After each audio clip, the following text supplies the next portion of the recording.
اور بزرگوں، اہدنا الصراط المستقیم صراط الذین انعمت علیہم،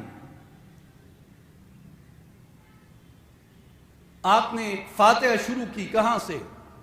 الحمدللہ، سب تعریفوں کے لائق کون ہے؟ اللہ۔ کون؟ رب العالمین، جو سب جہانوں کا پالنے والا ہے، مبدع۔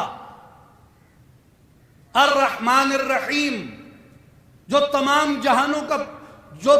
جہانوں پہ اپنے رحم، کرم اور مہربانی سے معاملہ کرتا ہے، دنیا کی بات۔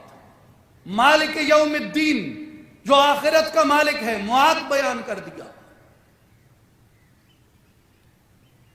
ایاک نعبد و ایاک نستعین، پھر عہد وابستہ کیا، مولا تیری ہی بندگی کرتا ہوں، تجھی سے مدد مانگتا ہوں۔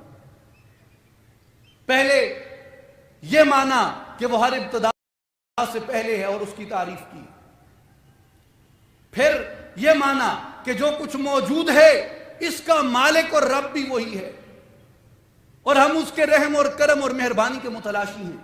اور پھر یہ کہا جب کچھ نہ ہوگا تو وہی ہوگا، کیوں؟ وہ ہر انتہا سے بعد ہے، ہر ابتدا سے پہلے ہے۔ ازل اس کے پیچھے، ابد سامنے، نہ حد اس کے پیچھے نہ حد سامنے۔ میرے بھائیوں اور بزرگوں، پھر وعدہ کیا، پہلے اس کی عظمت، بزرگی، جلال کو بیان کیا، اس کی کبریائی کو بیان کیا، اور کبریائی بیان کر کے پھر کیا عرض کی؟ پھر یہ عرض کی کہ مولا اب میں تجھ سے وعدہ کرتا ہوں کہ تیری بندگی کروں گا اور تجھ سے مدد چاہوں گا۔ میرے بندے مجھ سے وعدہ کر لیا، میری اتنی عظمت اور بزرگی بیان کی، اب بول تو کیا چاہتا ہے؟ کوئی دعا ہے سینے میں؟ عرض کی مولا، اب یہ دعا سکھائی بھی اسی نے، اور دعا کیا کی؟ اہدنا الصراط المستقیم، ہمیں صراط مستقیم کی ہدایت عطا فرما۔ اب پہلے اس کو مطلق بیان کیا، پھر مقید کیا۔ جیسے پہلے ہم نے ایک آیت ڈسکس کی کہ لا اقسم بہذا البلد، میں اس شہر کی قسم اٹھاتا ہوں۔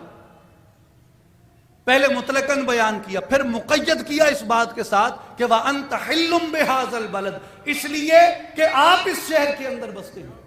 پہلے مطلقاً کہا اہدنا الصراط المستقیم، صراط مستقیم کی ہدایت دے، پھر مقید کیا اس ہدایت کو اس بات کے ساتھ صراط الذین انعمت علیہم، ہدایت ایسی راہ کی عطا فرما جن پہ تیرے وہ بندے چلے جن بندوں پہ تیرا فضل اور انعام ہوا تھا، جن بندوں کو تو نے اپنے فضل سے نوازا ہے، جن بندوں کو تو نے اپنے کرم سے نوازا ہے۔ اور کیا کہا قرآن میں؟ فَادْخُلِي فِي عِبَادِي وَادْخُلِي جَنَّتِي، میرے خاص بندوں میں داخل ہو جا۔ اب غور کیجئے، میری جنت میں داخل ہو جا۔ فَادْخُلِي فِي عِبَادِي وَادْخُلِي جَنَّتِي، میرے بندوں میں داخل ہو جا، میری جنت میں داخل ہو جا۔ اب درجے میں مفسرین کرام فرماتے ہیں، اس پہ بہت طویل تفسیری استدلال موجود ہے کہ اس درجے کے اندر آ کے، یعنی جو لذت، جو راحت، غور کیجئے، توجہ سے سنیں، فَادْخُلِي فِي عِبَادِي يَا أَيُّهَا النَّفْسُ الْمُطْمَئِنَّةُ ارجعی الی ربک راضیۃ مرضیہ فادخلی فی عبادی وادخلی جنتی۔ جس نے نفس مطمئنہ کر لیا، یعنی نفس امارہ تھا، برا نفس تھا، برے نفس سے ترقی پائی، نفس لوامہ پہ آ گیا، پھر نفس ملہمہ پہ آ گیا، پھر نفس مطمئنہ پہ آ گیا، پھر نفس راضیہ پہ آ گیا، پھر نفس مرضیہ پہ آ گیا۔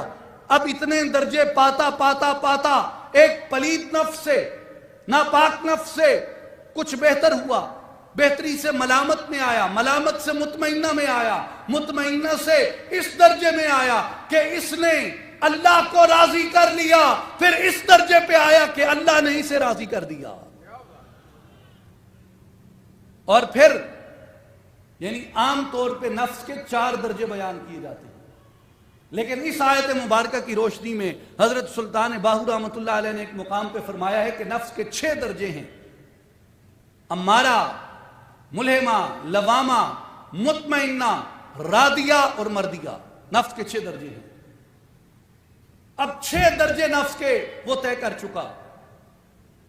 جب 6 درجے طے کر چکا تو کہا جب تک تو اس دنیا میں ہے تو تب تک میں نے تجھے یہ انعام کیا کہ فَادْخُلِي فِي عِبَادِي، وہ بندے جنہیں میں نے اپنے لیے خاص کر دیا، جنہیں میں نے اپنے لیے چن دیا، جو میرے ہو گئے، میں ان کا ہو گیا، وہ مجھ سے راضی ہو گئے، میں ان سے راضی ہو گیا، میرے ان بندوں میں داخل ہو جا۔ اور آخرت میں کیا ملے گا؟ آخرت میں تو میری جنت قرب میں داخل کیا جائے گا۔ فَادْخُلِي فی عبادی وادخلی جنتی، اور میری جنت میں داخل ہو جا۔ اب یہاں درجہ دیکھیں، آخرت میں آسائشیں جنت میں، راحت جنت میں، اعلیٰ کھانے جنت میں، اعلیٰ مشروبات جنت میں، اعلیٰ بستر جنت میں، اعلیٰ رفقات جنت میں، اعلیٰ باغات جنت میں، اعلیٰ رہائشیں جنت میں، اعلیٰ محلات جنت میں، کوئی خوف نہیں ہے، کوئی خطر نہیں ہے، کوئی ناپاکی نہیں ہے، کوئی نقص نہیں ہے، کوئی عیب نہیں ہے، کوئی کمی نہیں ہے، کوئی کجی نہیں ہے۔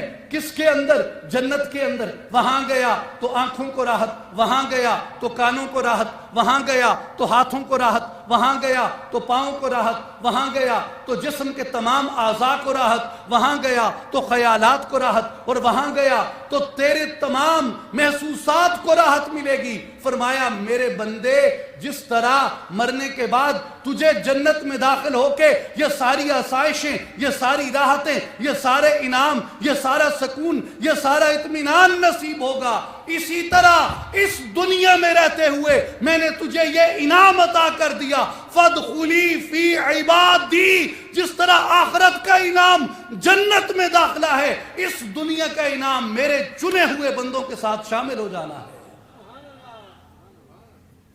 تو اس دنیا کی جنت اہل اللہ کی معیت ہے، اللہ والوں کی رفاقت ہے، اللہ والوں کی دوستی ہے، اولیاء اللہ کا قرب ہے، اولیاء اللہ کی مجلس ہے، اولیاء اللہ کی صحبت ہے،